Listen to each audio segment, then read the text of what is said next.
Todos se lanzaron ansiosos de trepar las murallas, pero Joab se adelantó al resto.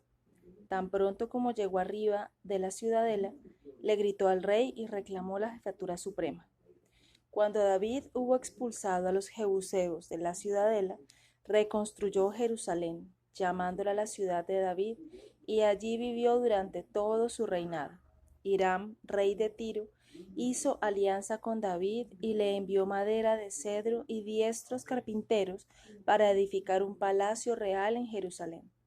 David cerró la ciudad baja y la unió a la ciudadela para componer una sola unidad.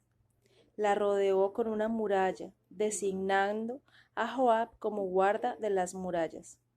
Aunque Josué había designado anteriormente esta ciudad para los hebreos, no pudieron expulsar a los cananeos hasta el asedio de David 515 años más tarde. En Hebrón, David había tenido 6 hijos con 6 mujeres.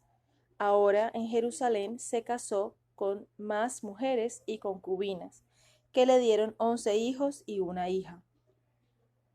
Cuando los filisteos supieron que David había sido escogido rey de los hebreos, marcharon contra Jerusalén, acampando en el llamado Valle de los Gigantes, que no está lejos.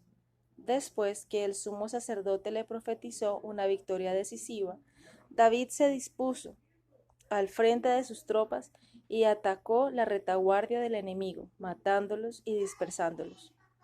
Posteriormente, los filisteos volvieron con un ejército 3 veces más grande, pero David los puso también en fuga y los persiguió hasta Geser en su frontera. El arca llega a Jerusalén. David decidió llevar el arca de Dios a Jerusalén para guardarla allí y ofrecer ante ella sacrificios que agradaran a Dios. Llamó a los sacerdotes, levitas, capitanes, ancianos y principales ciudadanos, y todos fueron en solemne procesión a Kiriat Jearim. Los sacerdotes sacaron el arca de la casa de Abinadab y la pusieron en un carro nuevo tirado por bueyes. Delante de ella iba el rey, tocando el arpa. La multitud que seguía iba cantando, acompañados por trompetas, címbalos y otros instrumentos musicales, todos acompañando el arca a Jerusalén. Por el camino, los bueyes hicieron que el arca se moviera, y uno llamado Usa alargó la mano para sostenerla. Debido a que no era sacerdote y había tocado el arca, Dios lo hizo morir. David tuvo miedo entonces que si llevaba el arca a su casa, él podría también morir, por lo que en lugar de ello, la dejó en casa de un hombre justo llamado Obed-Edom, que era levita. El arca se quedó allí 3 meses, y Obed-Edom prosperó durante aquel año. Aunque había sido pobre, se hizo rico y envidiado por todos. Entonces David supo que no habría peligro en llevarla a su casa. Los sacerdotes sacaron el arca de la casa de Obed-Edom, precedidos por 7 coros. David tocaba el arpa y cantaba y danzaba con la multitud. Después, una vez hubieron introducido el arca en la ciudad y habiéndola puesto bajo una tienda, David ofreció sacrificios caros y dieron una fiesta al pueblo. Mical, la mujer de David, pronunció bendiciones sobre él, pero también le criticó que danzara como cosa inapropiada para un rey.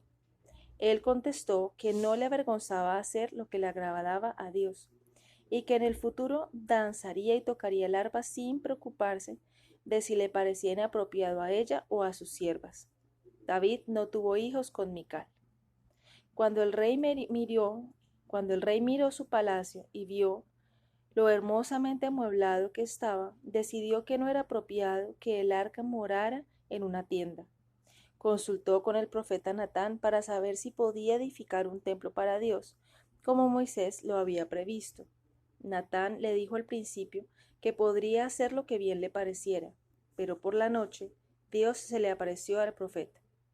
Le dijo a David que no edificara el templo, porque había hecho muchas guerras y estaba manchado con la sangre de sus enemigos.